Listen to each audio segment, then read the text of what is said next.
Matilda loved staying at Grandma Lucky's house. There was a pony called Luna, Ginger Cat, Big Dog, and the painted ponies. The painted ponies were kept in a carved wagon. Inside there was a stall for each one: the gold palomino, the chestnut, the bay, the pinto, the brown, and the dappled grey. "Why does this pony have a star?" Matilda asked Lucky one day, and Lucky told her. "When I was a little girl, my family had a travelling show. We followed the sun all over the country with our clever animals.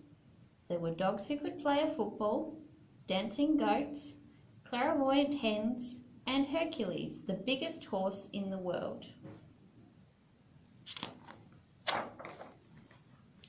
Mother trained the animals and was the trick rider. Dad played the guitar and sang. Uncle Remy was the ringmaster, and I twirled my lasso. They called me Lucky Star.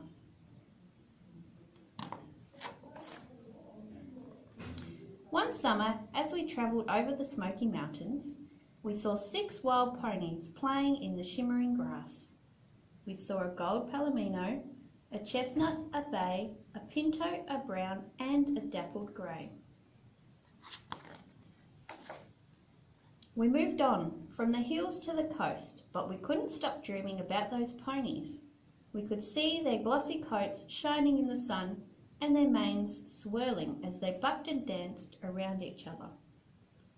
Mother and I talked about how wonderful it would be to have them in our show. "No," said Dad, "let them be. They are wild horses." But in the deep of winter, Mother and Uncle Remy returned to the mountains to capture the ponies. When they found them, they weren't dancing anymore. They were huddled together, shivering with cold.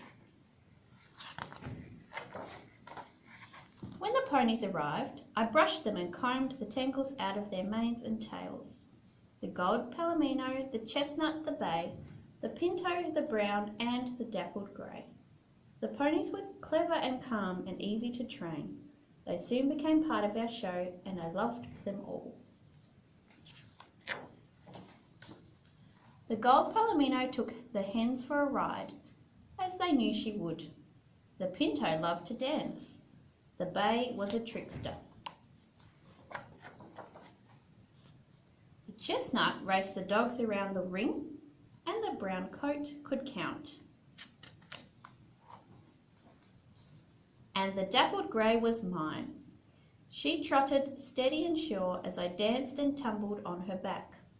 The ponies were a hit. People travelled from far away to see them. But as summer came again, I often saw the ponies looking towards the distant mountains. They loved the show, but they wanted to go home. When we reached the foothills of the mountains, the ponies stamped and whinnied in their stalls. I knew what was wrong. That still, moonlit night, I crept outside. The ponies were waiting for me. I patted each one, then let down the slip rails. "Go," I whispered. As the ponies thundered away, the dust they raised hung in the air like mist. I cried for the gold palomino, the chestnut, the bay, the pinto, the brown, and the dappley grey. Then, in the still night, I heard the sound of one pony trotting back up the road. Out of the gloom came the dappley grey. My dappley grey. She came back to me.